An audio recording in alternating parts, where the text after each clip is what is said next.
Eu quero, antes de ler o texto bíblico, falar aquilo que talvez já foi anunciado. A Priscila até zombou de mim esses dias.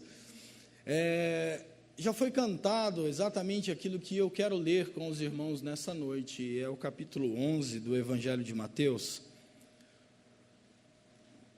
do verso 28 ao 30. Ela até citou o texto, e eu quero ler antes de iniciar, e diz assim a palavra de Deus. Capítulo 11 do Evangelho segundo escreveu Mateus, verso 28 ao 30, que diz assim: Vinde a mim, todos os que estáis cansados e oprimidos, e eu vos aliviarei. Tomai sobre vós o meu jugo, e aprendei de mim, que sou manso e humilde de coração, e encontrareis descanso para as vossas almas, porque o meu jugo é suave e o meu fardo é leve. Eu queria, algum tempo atrás, quando o Fernando disse que eu pregaria, eu pensei nesse tema, e o primeiro texto que me veio à mente foi esse texto, que era falar sobre descanso. E falar sobre descanso nos dias de hoje é algo muito controverso, porque a maioria de nós quase não descansamos. Os afazeres tomam conta das nossas vidas, a família, a casa, as nossas obrigações, que na maioria das vezes são impostas pelo meio em que estamos vivendo, pela profissão que escolhemos, que às vezes demanda reciclagem em cima de reciclagem, porque hoje as coisas são muito dinâmicas e se atualizam cada dia mais, faz com que nós quase não descansamos, faz com que a vida nos leve, nos empurre à frente, cada vez mais cansados, cada vez mais oprimidos e, consequentemente, sem tempo para nada. Se a gente, às vezes, não vem na igreja porque alguns, não estou justificando aqui, porque cada um sabe da sua vida, mas porque alguns não têm tempo. E, às vezes, o tempo que tem para descansar é a hora do culto, é a hora da escola bíblica, é a hora da quinta-feira à noite, é a hora da coinonia, e às vezes você gostaria de estar, mas você sabe que se você for, você não vai estar bem lá, porque você vai se cansar, então você se priva e diz, vou descansar. Então a vida faz com que nós estejamos cada vez mais desgastados, e o tempo passa, e as coisas se vão, e aquilo que é importante é sacrificado, como diz o Hernandes, no altar daquilo que é urgente. Então, a urgência e as demandas da vida têm feito com que eu e você se preocupe cada dia mais em responder e satisfazer essas demandas, e não abrimos mão disso para descansar. A Bíblia, de um modo geral, ela fala sobre descanso, e é impossível não falar de descanso na Bíblia, quando Deus, o próprio Deus, depois do 6º dia de trabalho, Ele institui o 7º como descanso. E aí eu fico perguntando para o texto bíblico e dentro das minhas próprias indagações e dizendo assim, se um Deus que não se cansa e que constrói tudo com o poder da sua palavra descansou, por que é que nós não descansamos? Por que é que nós fazemos totalmente o contrário da lógica divina? Porque Deus está aqui humanizando, ou se auto-humanizando e não se divinizando, porque Ele podia dizer, olha, eu não me cansei porque eu dei ordem e as coisas aconteceram, por que eu tenho que ter o sábado para descansar? Era exatamente para dar um exemplo para nós, que a humanidade ou as nossas vidas precisa ter um tempo para parar, precisa ter um tempo contemplativo, coisa que também não se faz mais. Qual é o dia que a gente passa no nosso quintal, aqui em Ribeirão ainda tem isso, e vê um passarinho, e você para e fala, que passarinho lindo, não dá tempo, porque a gente passou e no máximo a gente vê aquele monte de pomba na frente, e a gente brega e fala, quase matei uma, e continua, nem fala de nada, porque não dá tempo, a gente está correndo, e não existe esse momento de nós fazermos como o Senhor Jesus fez na criação. No final da tarde Ele parou, a Bíblia diz, e foi tarde do 2º dia ou 3º dia, cada dia Ele faz isso, e Deus olhou e viu que o que fez era muito bom. Em outras traduções vai dizer, e Deus estava satisfeito com o que fez. E aí não dá para mim parar e olhar e ver, eu trabalhei hoje, estou chegando em casa, e essa casa que eu vivo, de aluguel ou minha, eu trabalhei e estou dentro dela, graças a Deus. Eu não contemplo a consequência do meu esforço, porque não dá tempo. Eu chego em casa cansado. Você chega em casa desgastado, não dá tempo, a gente tem preocupação. Já estão pensando no outro dia, ó, deixei um problema lá inacabado, amanhã tem outro para resolver, amanhã tem outra cobrança, e a gente está aqui, ó, e a bênção, para não dizer outra coisa, do celular, uma mensagem atrás da outra. Não dá tempo. Então eu penso que a nossa reflexão, ela precisa partir da lógica de que o Senhor Jesus parece que já previa esse desespero da humanidade em não parar, em não descansar, em não ter tempo para outras coisas, e já instituiu lá na criação algo que era para que eu e você olhasse e falasse assim: eu preciso parar. Porque eu vou dizer para você que se a gente não parar, a vida para, gente. Uma hora ela vai parar, gente. Então, o cuidado que eu preciso ter, e numa análise superficial daquilo que é esse descanso bíblico, é exatamente o momento em que a gente para contemplar a grandeza de Deus. É onde a gente para analisar o que é que estamos fazendo, aonde vamos chegar e o que é que Deus tem feito por nós. Diante disso, a gente pode olhar e analisar exatamente o que é a contribuição, porque nós viemos trazer algo que é o quê? É aquilo que o Senhor nos deu, e nós somos gratos a Deus, porque o Senhor está nos sustentando, e nós reconhecemos esse sustento. E aí o que fazemos? Senhor, olha, para sustentar outra pessoa, para cuidar de outras vidas, para suprir famílias, para abençoar pessoas que eu não sei, mas eu vou abençoar. É importante eu entender que há esse momento em que eu preciso olhar o que Deus tem feito por mim, e ver o que eu tenho feito pela minha família, e ver a minha participação comunitária na igreja, e dizer assim: olha, eu tenho separado um tempo para isso. Porque, vamos aqui, entre nós não temos tempo para nada, certo. Mas se lá na empresa, alguém disser para você assim: você tem que fazer essa formação aqui, e você sabe que se você não fizer, você perde o emprego, a gente dá um jeito, e faz. É isso que está dizendo? Irmão, está condenando? Não estou condenando, meu irmão, não estou atribuindo juízo de valor, estou dizendo que a gente, quando quer, e quando a gente prioriza alguma coisa, a gente faz. E perceba que o que a gente está dizendo não é nada diferente do que você parar e dizer assim: eu quero ter um tempo reflexivo, contemplativo, um tempo de oração, um tempo de poder perceber a grandeza de Deus. O sábado, inicialmente, no texto bíblico, ele é simplesmente um momento de descanso.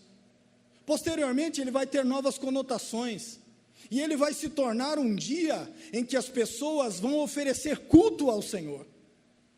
Então o sábado era aquele momento em que não se trabalhava, era aquele momento em que se congregava, talvez no templo, talvez no tabernáculo, diante das pessoas, e iríamos engrandecer a Deus, oferecer sacrifício, levar as contribuições, fazer aquilo que nós não fazíamos nos outros dias, porque nós estávamos trabalhando, e agora nós paramos o trabalho, e vamos ali oferecer a Deus o nosso tempo, o nosso dinheiro, a nossa colheita, o que quer que seja.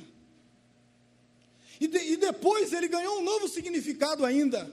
Ele ganhou um significado que era: vamos ajudar as pessoas no sábado. Então o que se fazia no sábado? Não se trabalhava no sábado. Por quê? Para aliviar a carga daquele que vem cansado todos os dias. Precisa descansar, precisa acalmar, precisa parar. Posteriormente, criaram um ano sabático. O ano sabático, ele é a própria reflexão sobre a ideia do ano messiânico. Por quê? Porque o ano sabático era aquele dia em que se libertava os escravos. Você tinha um escravo, depois de 7 anos ele te servindo, você tinha que libertar ele. Se ele gostasse muito de você, ele diria assim: olha, eu vou trabalhar você porque você é um bom patrão, então eu vou ficar com você. Mas por livre e espontânea vontade, então furava a orelha e era um escravo livre. Agora ele era um servo voluntário. Agora perceba a lógica. Você tem uma estrutura religiosa, e agora que ela vai para a questão social, e ela está dizendo assim: você vai ter que libertar um escravo. Pense, você é dono de um escravo, alguém que te gera lucro, e agora você vai ter que se desfazer desse operário. Pensa, meu irmão, você está dizendo em diminuir a minha entrada? Você está dizendo em não ganhar mais o tanto que eu ganho e ter a possibilidade de reduzir? Olha, eu tenho um imóvel que eu comprei do Wagner, porque o Wagner tinha um débito comigo, agora eu tenho que restituir o imóvel para o Wagner daqui 7 anos. Meu irmão, mas que lógica é essa? É a lógica de compartilhar tudo aquilo que adquirimos e tentar criar um meio de justiça, entre que nós não vamos ter em nós um monte de escravo e senhores que são esses déspotas que fazem o que querem com as pessoas. Nós damos às pessoas justiça. O que é que você juntou e amontoou, você compartilha para quê? Como culto a Deus.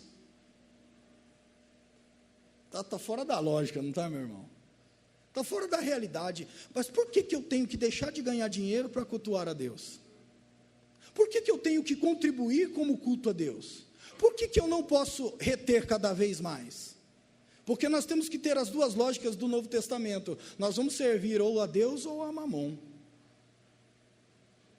Se eu não tenho a capacidade de compartilhar aquilo que o Senhor me dá abundantemente, mais do que eu mereço, eu estou servindo outro Senhor. Então, quem dera a Deus nesta noite pudesse olhar para nós e nos dar a capacidade de abrir os olhos do nosso entendimento e ver quem é o Deus que estamos servindo. E ver quem é aquele que nós estamos prestando culto no dia do nosso descanso, ou estamos fazendo como foi lido pelo Vlad no início do culto, amontoando, e no dia do descanso a gente fica assim, ó, descabelado. Vão me roubar, vão tomar de mim, vão fazer não sei o quê, O que está acontecendo com a gente? Então, eu penso que a lógica bíblica é exatamente mudar isso na gente. Perceba que Deus quer nos humanizar por meio do descanso. Deus quer fazer com que eu e você não se torne uma máquina de produzir. Deus não quer que você produza dinheiro, amanhã você dá um pane, porque máquina quebra. E aí a gente pega tudo aquilo que a gente amontoou e gasta com a nossa saúde. Ou então a gente morre e fica aí para quem quiser gastar do jeito que quiser. Se for casado, novinho, aí a mulher casa com outro mais novinho que você, e aí perdeu de vez. Aí os outros falam: vou vir puxar seu pé. Pode puxar o pé, está com dinheiro, está bem, está fazendo nada, herdou ainda, né? Muita coisa boa. Então, essa é uma coisa que Deus não tem a intenção de que eu e você passe por isso.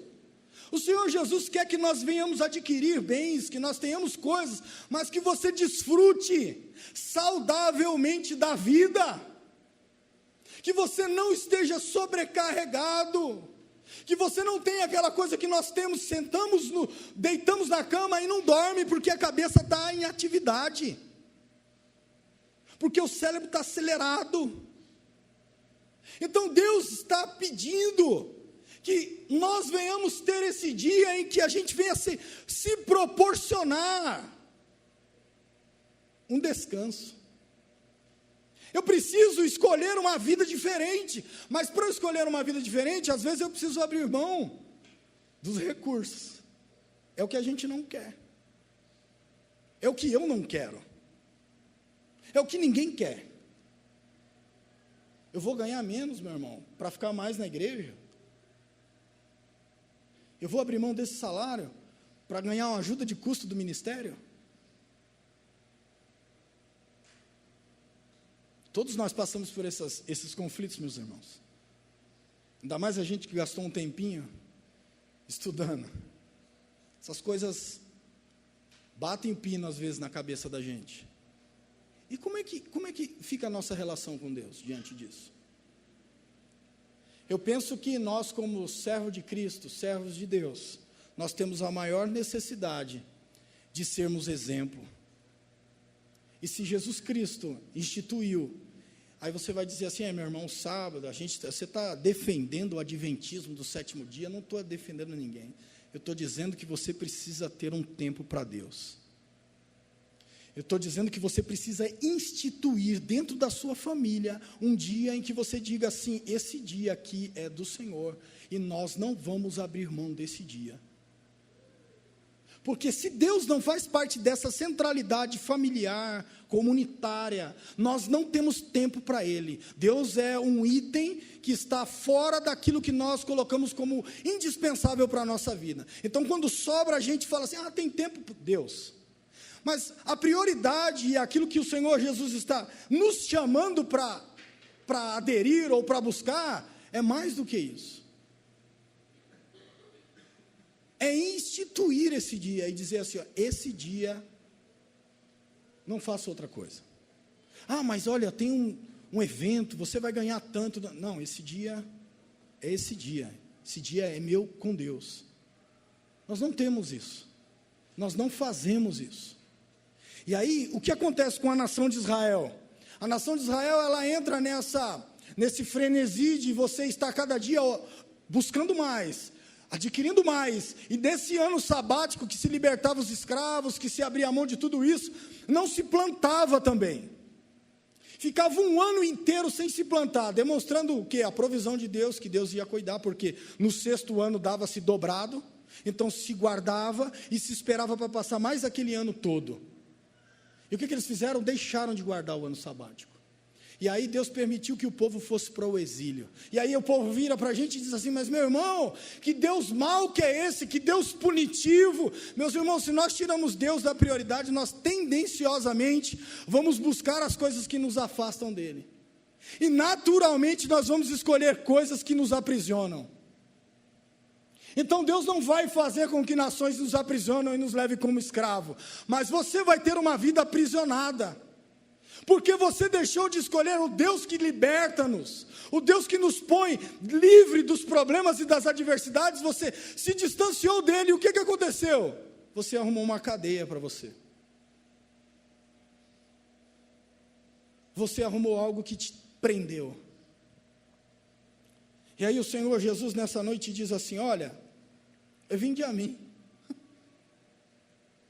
E o Senhor Jesus está fazendo um convite que é um convite para todos, que é exatamente para esses que estão como eu, como você, como grande parte da nossa sociedade, sobrecarregados, oprimidos, cansados.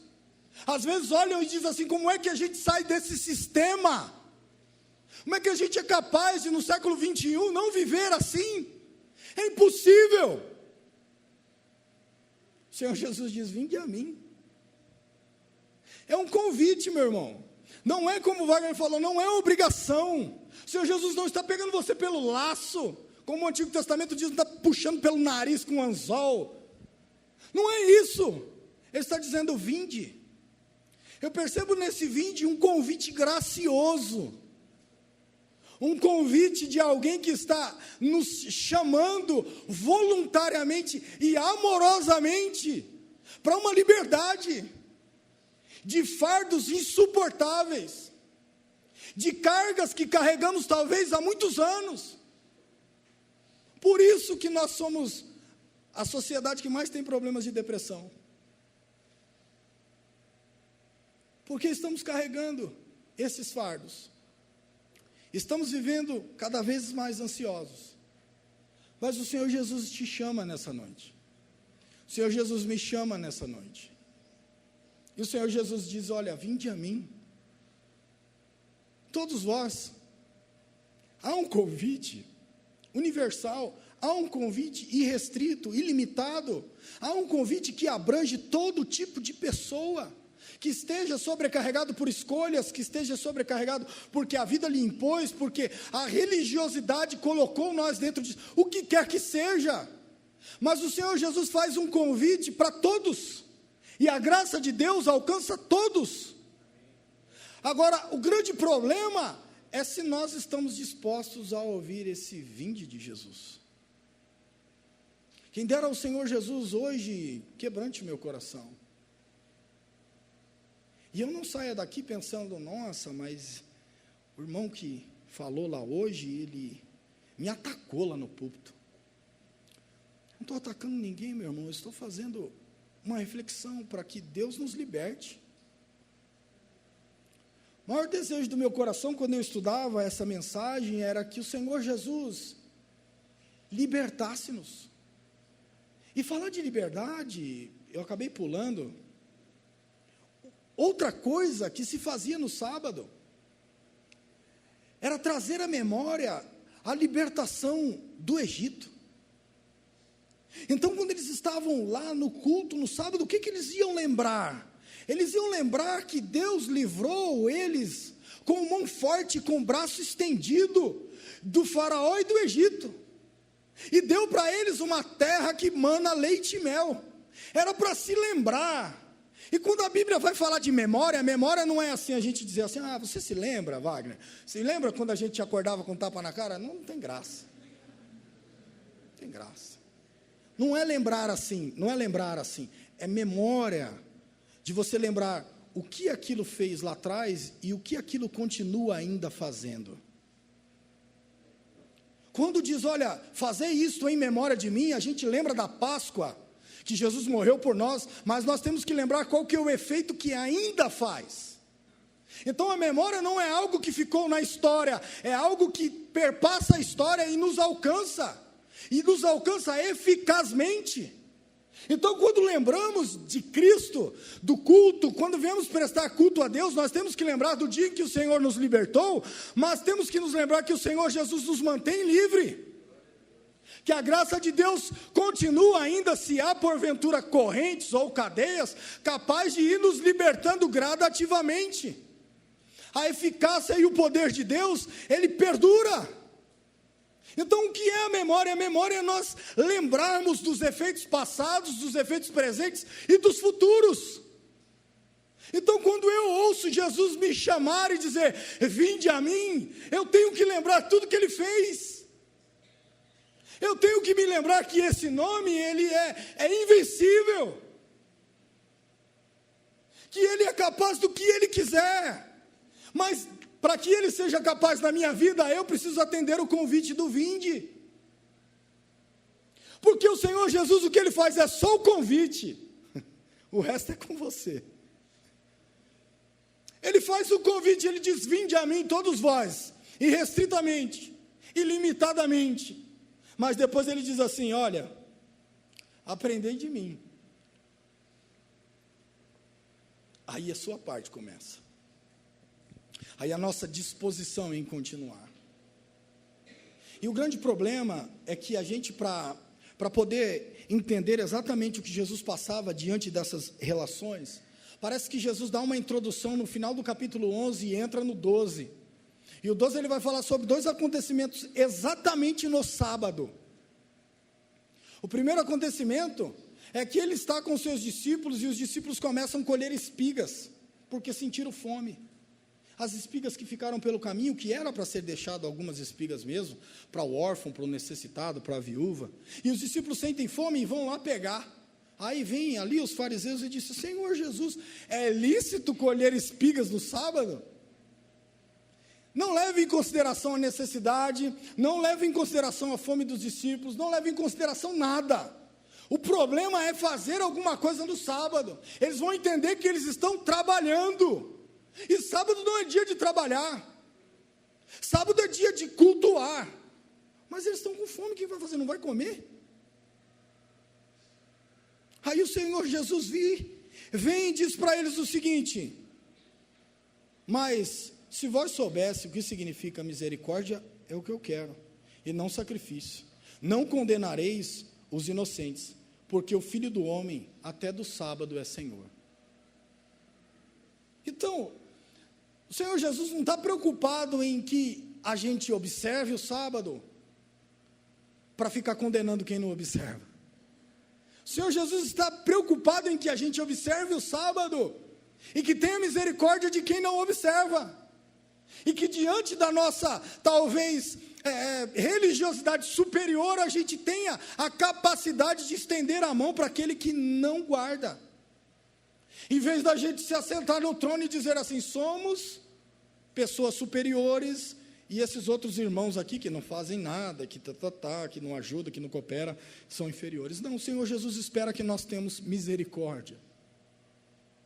Porque o sábado foi instituído por causa do homem. Deus viu e sabia que nós íamos nos cansar. Deus viu e sabia que nós íamos ter outras prioridades. Deus viu e percebeu que a atividade da nossa vida, também a atividade religiosa, eu vou falar de atividade religiosa, depois a gente continua. Nós temos um sério problema com isso, meus irmãos. Nós tivemos, está aqui meu irmão para testificar, nós tivemos uma série de problemas com isso. Nós tínhamos obrigações na igreja de segunda a segunda. De segunda a segunda.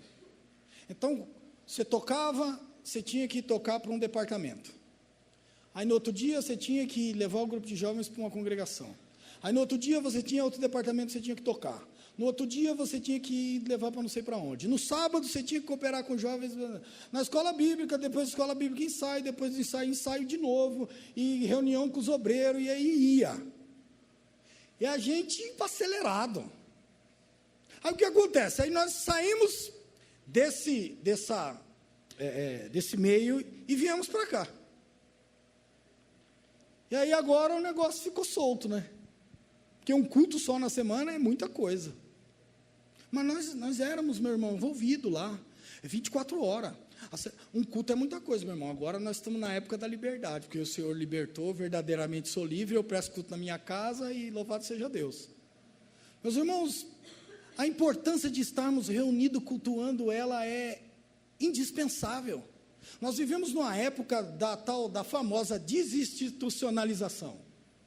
Ninguém quer instituição mais para nada, sabe por quê? Porque ninguém é mais submisso, nem ao pai, nem à mãe, nem a ninguém. Então a gente quebra todas as instituições, porque a gente não pode receber ordem. E aí a gente constrói as nossas igrejas dentro das nossas casas. E aí surgiu os benditos desigrejados. Que é basicamente isso. E não vamos para a igreja por quê? Porque não, Deus me ouve aqui sozinho na minha casa, eu, meu irmão, minha mulher, minha cunhada, e a gente faz culto aqui, pronto. Qualquer coisa a gente chama o Antônio Carlos, depois a gente chama o Wagner, vem pregar cada semana e fechou. Somos crente, igreja de Jesus, vamos para o céu. Ninguém está levando em consideração se vai para o céu ou não, isso é outra coisa. O que a gente diz é que nós precisamos nos reunir, meu irmão, como comunidade, partilhar o pão, fazer parte de uma igreja. Faz parte da igreja. E aí eu faço um convite para você, porque tem 2 pastores aqui agora, eu não preciso ser pastor também, mas eu faço um convite para você. Tenha coragem de abrir mão de alguma coisa para ter um tempo com Deus. Um tempo. Ninguém está dizendo que você tem que ficar 6 horas de joelho, não é isso. Tenha um tempo com Deus. Eu quero ver se Deus não é capaz de me mudar, de te mudar. Eu quero ver se Deus não é capaz de transformar as nossas podridões. Eu quero ver se Deus não é capaz de tirar você dessa perturbação mental e colocar você num caminho. Eu faço um desafio, se precisar usar essa palavra. Tenha um tempo com Deus, meu irmão, em nome de Jesus. Tenha um momento para dizer assim, olha, esse momento aqui é meu com Deus, não abro mão nem para conversar com a minha mulher. Para nada. Vamos, em nome de Jesus, meus irmãos, voltarmos a contemplar as grandezas do Senhor. Voltarmos à oração, porque é tão estranho para mim, um texto desse ser lido para mim, porque parece que Jesus está me chamando de longe. Quando na verdade era para Ele estar do meu lado. E parece que o Senhor Jesus está dizendo, vinde, como aquela igreja do Apocalipse, que está batendo na porta porque está do lado de fora. Quem dera hoje o Senhor nos desperte, meu irmão. Para quê? Só para estar no descanso com o Senhor. Jesus não quer colocar sobre nós um fardo mais pesado do que nós mesmos colocamos nos nossos ombros. O Senhor Jesus não quer colocar um fardo religioso como esse, dizendo assim: você não pode curar no sábado, você não pode colher espigas no sábado, você não pode ajudar pessoas no sábado. Não, o Senhor Jesus não quer fazer isso. O Senhor Jesus quer dar alívio para as nossas almas. O Senhor Jesus quer dar descanso para nós, mas o nosso descanso está nos braços do Senhor, meu irmão. O nosso descanso está na presença do Senhor, meu irmão. O nosso descanso está em perceber a ação milagrosa e graciosa de Deus nas pequenas coisas da vida. Como o simples fato de estar respirando agora. Tem gente que não está. E gostaria de estar, talvez, com o cabelo que você tem pouquinho, que nem o meu, assim. E talvez daria vida por isso. Quem dera hoje, meus irmãos, o Senhor nos despertasse, e você ouvisse o clamor de Deus, nos convidando. Meu irmão, é triste isso para mim. É muito triste, porque o Senhor Jesus falou comigo aqui, dizendo mais ou menos isso. Imagina você ter um relacionamento com uma pessoa, e essa pessoa te chamando de longe, como se você fosse alguém que não conhecesse, como se fosse alguém que se distanciou por causa de tantas outras coisas, e o Senhor Jesus está assim: vinde a mim, vinde a mim. Não parece que Jesus está me dando bronca, não parece que Jesus está fazendo outra coisa. Eu não consigo olhar para um texto desse e ver um Jesus raivoso, e ver um Jesus irado, com a vara na mão, dizendo: se você não vier eu vou te pegar, e na porrada. Senhor Jesus não faz isso. O Senhor Jesus está como aquele pai que estava esperando, na sacada da casa talvez, aquele filho que se distanciou, e parece que a voz ecoa, e ele está ali esperando o filho.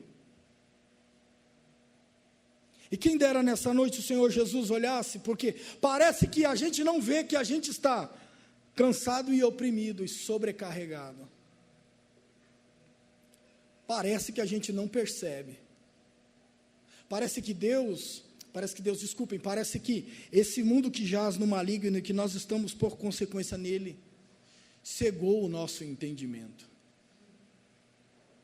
Mas o Senhor Jesus nos chama hoje, porque o Senhor Jesus quer aliviar a nossa alma.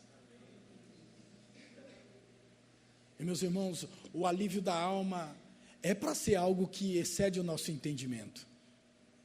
Ninguém alivia a alma de ninguém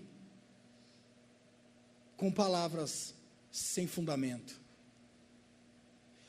O que é expresso diante de um abraço, palavras não exprimem.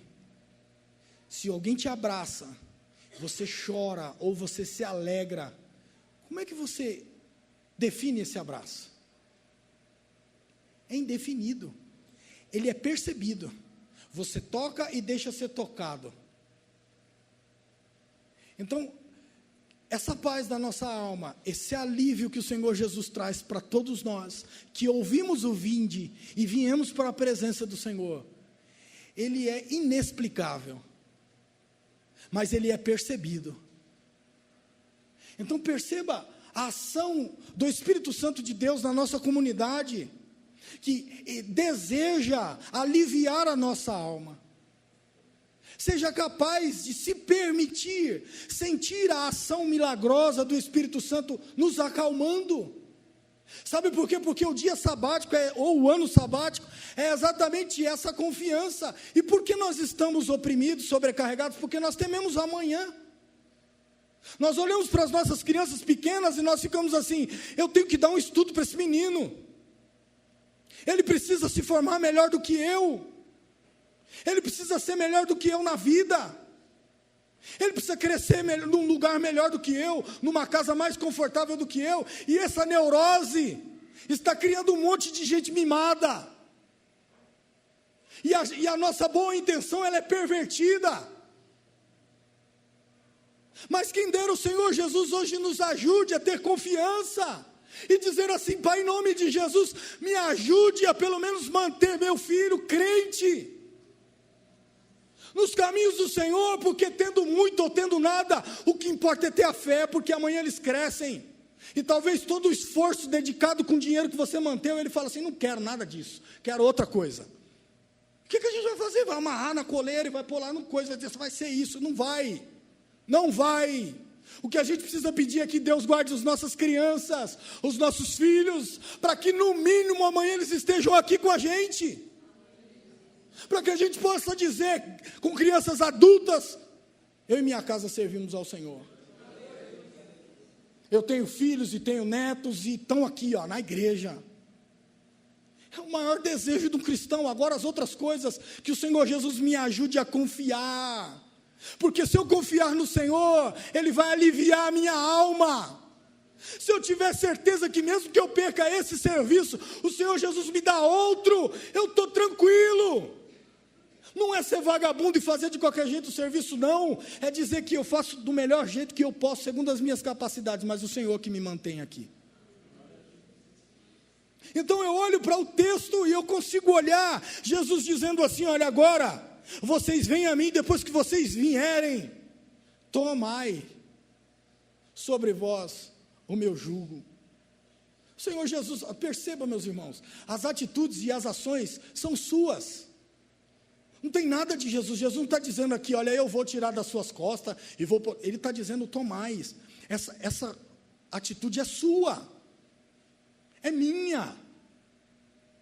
Então o Senhor Jesus tem que esclarecer o meu entendimento, para que eu possa dizer: Senhor Jesus, toma isso aqui que está me pesando, e me dá isso daí que é leve e suave. Percebam, meus irmãos, o Senhor Jesus poderia fazer diferente? Poderia, mas Ele não vai fazer diferente. Ele não vai fazer diferente, porque a palavra diz assim: ó, tomai sobre vós o meu jugo.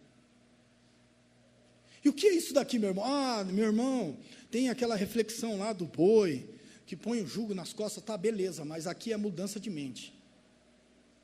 Isso aqui é você mudar. Você pega o jugo daquilo que impõe sobre você e você precisa pensar diferente.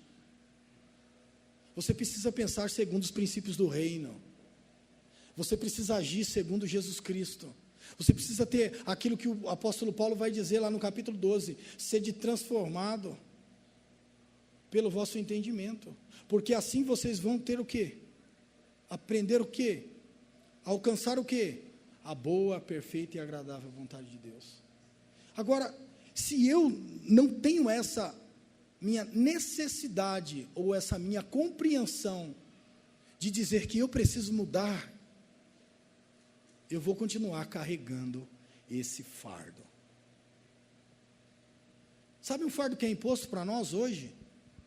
Perdeu o emprego, está em pecado, não é?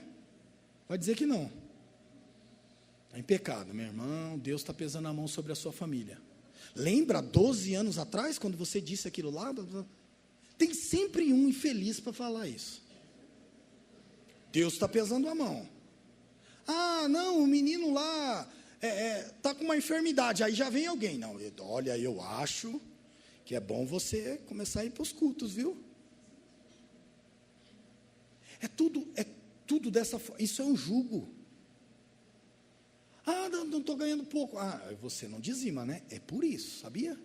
Porque se você dizimar 100 vezes mais e por vir a vida eterna, já distorce tudo, já mente tudo, né? Porque não está escrito dessa forma.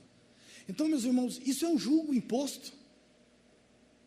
Isso é um medo que as pessoas andam na rua, achando que o Senhor Deus ou Jesus está lá de cima assim, ó, com olhos como chama de fogo, doido para matar um. Eu não sirvo esse Deus, meus irmãos, desculpem, eu não. Me deram essa figura de Deus há um tempo atrás, mas eu não sirvo esse Deus, não. Machucou o joelho, eu não orei quando saí de casa, né? Aí porque eu não orei, bati o joelho. Ah, não orei, eu não ungi o carro novo que eu comprei, aí veio infeliz, bateu na minha traseira. É isso que é ensinado hoje, meu irmão. E a gente fica, depois que acontece, a gente fica com essa culpa nas costas. E a gente fica diante dessas coisas fora da realidade. Não é assim que o Senhor Deus trabalha com a gente, não.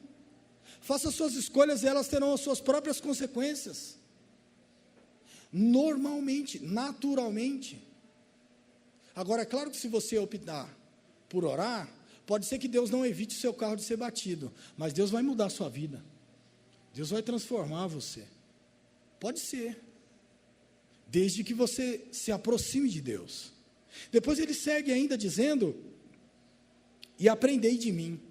Essa questão aqui, eu acho que ela é um pouco ruim para nós. Porque eu acredito que a gente chega numa determinada idade e a gente não quer mais aprender nada. E a gente tem outro problema. Quando a gente se julga inteligente demais, a gente é incapaz de aprender. A nossa superioridade, ela impede a gente de aprender. Você quer ver uma pessoa experiente em algum tipo de trabalho, e você vai tentar conversar com ele, ele nem te ouve. Ele não te ouve. Não, faz assim, mas não é melhor fazer desse jeito? Não, faz assim, assim, assim, acabou, vira as costas e sai andando. É assim. E aí a gente, com o perdão da palavra, a gente cresce na igreja, né? E aí chega uma determinada época da vida que a gente não quer mais. Você fala, quem quer me ensinar? Você vai me ensinar? Mas peraí, você aceitou Jesus faz quanto tempo mesmo? Fabi é filha de pastor aqui, ó. Fala aí, Fabi. Você estava até brincando ontem lá com o Ronaldo. É filha de pastor, e a gente vai discutir como. Mas não é assim, meu irmão. O Senhor Jesus está dizendo assim, olha, aprendei de mim. Parece que é um convite ao discipulado. Me parece que o Senhor Jesus está nos chamando para aprender coisas que nós, na nossa lógica natural, não aprenderíamos. Parece que esses aprendizados do Senhor, ele é contraintuitivo, não naturalmente a gente vai aprender ele. A gente precisa se esforçar para aprender. A gente precisa se esforçar para absorver. Porque a gente está dentro desse vínculo, ou desse meio, que está nos sugando para dentro. E a gente é cada dia mais egoísta, e o Senhor Jesus não está preocupado, não está alegre com esses nossos comportamentos. E ele vai dizer assim, olha, agora é onde ele bate nisso, porque ele vai dizer, olha, por quê? Porque sou manso e humilde de coração.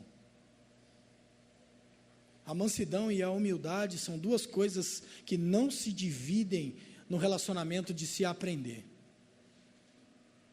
Você precisa olhar para alguém e falar assim, eu sempre posso aprender alguma coisa com ele ou com ela.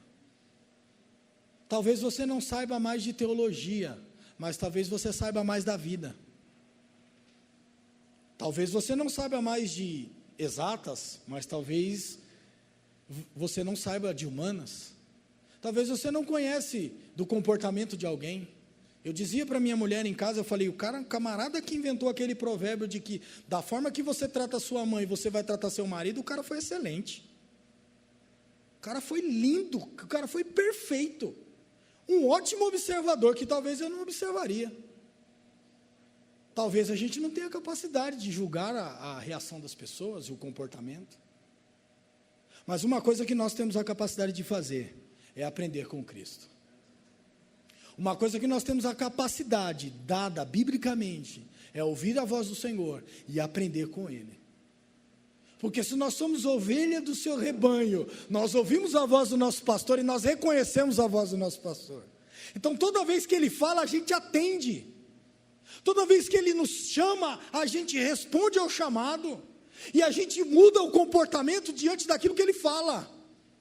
Por quê? Porque se eu for comparar esse texto com o Salmo 23, ele vai dizer assim, porque o Senhor refrigera a minha alma, por amor do seu nome. Então quem dera aprender do Senhor, quem dera tomar sobre nós o jugo do Senhor, nos conduza a águas tranquilas, nos conduza a refrigerar as nossas almas, nos conduz a não ajuntar só para nós mesmos, mas a compartilhar e criar cada vez mais amigos, porque um dia nós precisaremos deles. Quem dera hoje eu seja capaz, meu irmão, de dizer: olha, eu não encontro paz e alívio na minha casa, eu não encontro paz e alívio no meu trabalho, eu não encontro mais sentido na vida, porque tudo que eu planejei eu já alcancei. Mas, meu irmão, venha encontrar alívio em Cristo, venha encontrar alívio em Jesus, venha encontrar sentido para as coisas da vida em Deus, a fim de que o nome dele seja glorificado, e por fim a gente diga: olha, encontrei descanso para a minha alma. Porque, meu irmão, até sem fazer nada, a gente fica atormentado, porque a gente fica querendo saber o que vai fazer, e se o que a gente vai fazer vai dar certo, e como a gente deveria fazer. Aí surge um monte de interrogação uma atrás da outra, e a gente fica atormentado. Mas o Senhor Jesus quer dar para nós descanso para as nossas almas. Quem dera eu entenda isso nessa noite, meu irmão. Quem dera você, por meio do Espírito Santo, possa desfrutar de paz, de alívio, de não mais um peso que estava sobre as nossas costas, mas de alívio sobre as nossas almas. Isso daqui, meus irmãos, não é algo imaginado, isso daqui não é algo fora da nossa realidade, isso aqui é algo para que o cristão viva, isso aqui é algo que Deus preparou para nós, isso aqui é algo que Deus quer que você desfrute. Então não tem como, é como se você tem alguma coisa na sua casa maravilhosa, à sua disposição, e você passa todas as vezes desapercebido, não sabe o valor, não sabe o prazer que aquilo lhe dá, não sabe o quanto aquilo é agradável, você simplesmente ignora. O Senhor Jesus não quer que você ignore o que Ele pode fazer pela sua alma hoje. O Senhor Jesus quer que você encontre alívio para a sua alma. O Senhor Jesus quer que a gente saia daqui hoje renovado, restaurado, aliviado, pronto para encarar o que tiver que encarar, mas sem peso nas costas, sem peso de pecado, meu irmão. Ai, mas cometi o pecado há 12 anos atrás, 20 anos atrás. Meu irmão, pediu perdão, se arrepende, segue a vida. Está sofrendo consequências, pede a Jesus misericórdia e segue a vida. Está precisando de conselho, a gente tem pastor para isso. Meus irmãos, não se permita colocar sobre os seus ombros uma carga que não foi Jesus que colocou, porque a carga que eu coloco sobre os meus ombros, por meio da palavra de Jesus, ela diz: porque o meu jugo é suave, e o meu fardo é leve. O que tem nas nossas costas, ou o que tem para nós carregarmos, você é capaz de carregar, sem peso, sem aflição, sem opressão, sem qualquer uma dessas palavras, mas o Senhor Jesus nos faz carregar aliviados. E quem dera eu entenda tudo isso, e quem dera eu priorize um tempo para o Senhor, e quem dera o Senhor nos humanize cada dia mais, para que nós venhamos entender que você tem que parar, eu tenho que parar, e contemplar a grandeza do nosso Deus.